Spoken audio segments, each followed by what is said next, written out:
Right then. Oh, this is bonkers. The US men's national team have a new man. You may not have heard of him. His name is Gregg Berhalter. Well, it's a great opportunity for him.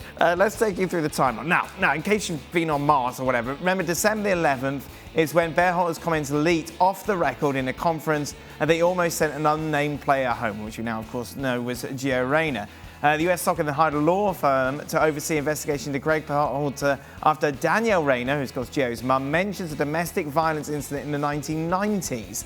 Take it to New Year's Eve. Gregg Berhalter's contract as the head coach expires. They didn't get anybody new, didn't renew the contract. March the 13th, law firm concludes investigation saying no legal impediment to employ Berhalter. The 25th of April saw the US Soccer hire Matt Crocker as sporting director to lead the head coach search. And then June the 16th, which of course was yesterday, US Soccer renamed Gregg Berhalter as their new coach. Let's hear from Berhalter and the US hierarchy. Well, I'd certainly acknowledge that there's work to do. And Gio is an important player to this team. He's an extremely talented individual. And I have the obligation and the commitment to coach him like I coach every other player. So there's work to do and trying to rebuild a relationship. We had players like Pulisic, Wea on the record last week supporting Gregg. How much input did the players have in your search? You know, I kept them up to speed throughout the process. I was also keen to tap into their skills to say, you know, because I don't have context. I hadn't been in the camp with them yet. So, you know, asking them questions around what are the key skills that you want in a head coach. And that enabled me to develop a really comprehensive coaching framework or a competency framework. So the players were actually a part of this process all the way through. And I think that's really, really important because there's some strong owners and leaders within this group. Obviously, we take accusations of domestic violence very seriously. And as all of you in this room know, there was an independent investigation into the matter, and we trust those findings. And Gregg has our full support. A lot of our writers have been chipping in, obviously, over on the website, their thoughts about Berhalter and where this leaves Gio Reyna, of course. This is what Jeff Carlisle had to say on Football Americas.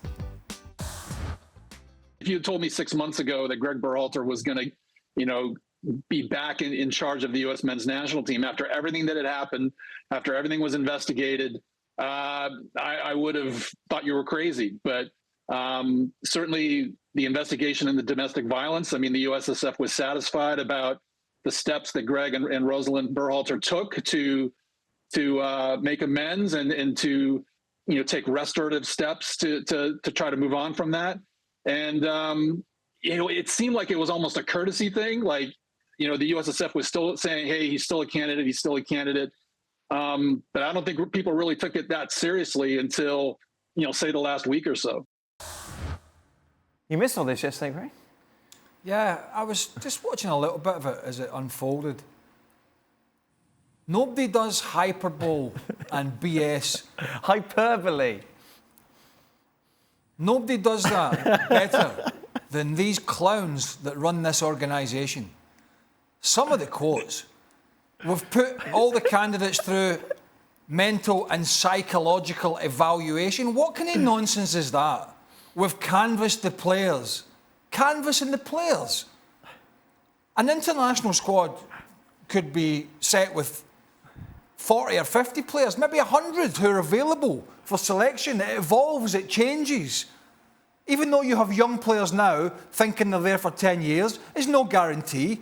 So why are we involving the players? This is just nonsense. You had an interim manager who was replaced by an interim manager because they were looking for a new manager and they've decided to give the job to the old manager as the new manager. And they sit here on these forums and press conferences and try and baffle the brains of the average soccer supporter out there. And the worrying thing is some of them buy all this crap. Some of them buy it. They sit there and go, oh, that's 2023. We're evaluating the psychological side of the managers as well. We're going to do this and that. Some people buy this nonsense. They absolutely buy it. I sit back and I watch it and I look at the quotes when they come on the phone and go, who are these people? I mean, seriously, Gregg Berhalter is one lucky guy. I didn't think he did a bad job, but he's one lucky guy. But I'm sorry. This process to hire another manager has been nothing more than a sham and an embarrassment. And yeah, we were talking about it earlier. They beat Mexico. That's the papering over the cracks in the wallpaper. We beat Mexico. Everything's great. Mexico are abysmal. Absolutely abysmal. So let's not get too far ahead of ourselves here. If you want to hire Gregg Berhalter for the second time, that's fine. Don't sit there and try and baffle the brains of people with this kind of nonsense and spiel about how you evaluated the process. By the way, from an outside company, I believe. Yes. When do you ever need an outside company to pick a manager? You can't do that yourself. They've got to run the data, Craig. You can't do that yourself. You're sitting there saying, I want a new manager. I want a new presenter for ESPN FC. I'm going to hire an outside company to tell me who it is, because I'm clueless and I can't make the decision myself. Muppets. Absolute Muppets, the lot of them. Kieran, what's interesting that they canvass the players. Of course, if I'm a player, I'm going to say, yeah, keep the bloke that's been picking me. Yeah, I mean, the whole story is just bizarre, to be honest. I mean, everything I've seen about it just tells me that it was a private matter in the first place, and it should never have been dragged into the football world. So I think it's a strange one. My only question would be if it was a concern to the parents originally, why has it only just come out at this time? And I mean, I'm not condoning anything, but I think that it's just really bizarre by using something like that because you've got a vendetta against someone. The timing of everything just seems odd to me. And I think that they just made a much bigger meal out of it than needed to be. Robbo? Well, when Craig got his job at ESPN FC, I presume they did a psychological test on him and they failed it miserably, didn't they? Imagine him and Stevie on a psychological test. Oh, dear. No, I mean, I'm looking at the player himself. I think the player, Rayner, had to apologise to his teammates for the way he behaved. And then for his parents or his mum to get involved as well is absolutely outrageous and has done their son absolutely no favours at all. If Berhalter is the best man for the job, the best coach they can get, then so be it and get on with it. That's what I would say. Well, at the end of the day, there are better international players over the years than Gio Reyna have been left out of squads and haven't played. It's not the be all and end. I've nothing to get. I know, as you know, I know Claudio. Mm-hmm. He was at Rangers when I was at Celtic. We lived in the same street. I get on well with him, and I think his son is a terrific player who's had a lot of injury problems. But nobody's bigger than a team. Nobody's bigger than an international squad. Nobody. All right, I say nobody. Maybe you're looking at Messi in Argentina. That's a different story. We're talking different stratosphere here.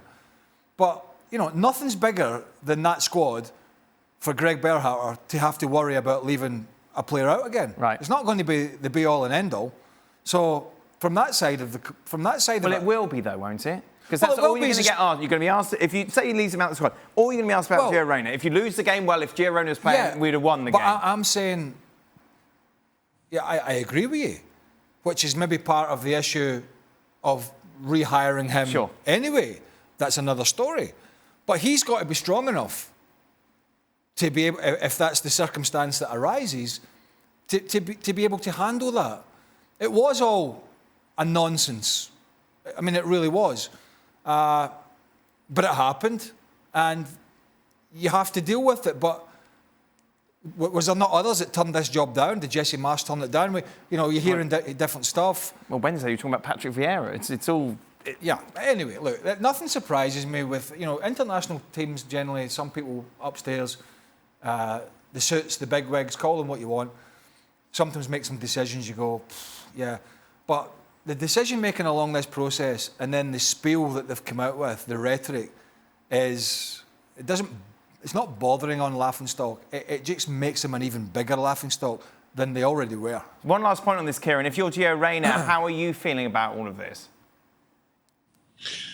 I mean, I would have been a bit wound up that my parents decided to get involved in it in the first place, because you want to keep all of that stuff separate. The only thing he needs to concentrate on is his football. And until he, performs, professionally and to a high standard, then you have to realise that that's the only thing that's going to get you into a team. And I think that that's probably why the US have rehired him because they think that he's the man that's fit for the job. So as a player, you just need to try and concentrate on your games and your football and your development to try and get called up to the national team.